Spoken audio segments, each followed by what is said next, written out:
Have you ever looked at your Amazon order history and felt completely overwhelmed? All those past purchases can make your account feel cluttered, but today I'm going to show you the easiest way to manage your orders and tidy things up. While Amazon doesn't allow you to permanently delete order history, there's a simple trick to hide orders and clean up your main list.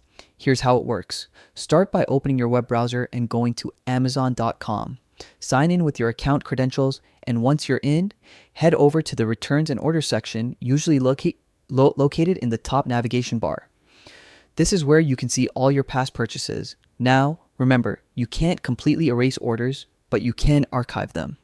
Archiving effectively hides them from your main order view, giving you a much cleaner, more organized account.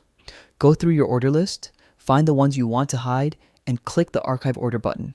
Confirm your choice, and just like that, those orders will disappear from your primary view. Don't worry, archived orders aren't gone forever. You can always access them in the Archived Orders section if you need to review them later. It's a simple, effective way to declutter your account without losing important information. So, while Amazon doesn't let you permanently delete orders, archiving gives you control over what's visible, helping you keep your order history neat and manageable. If you found this guide helpful, make sure to like and subscribe for more quick tips to make your online shopping life easier.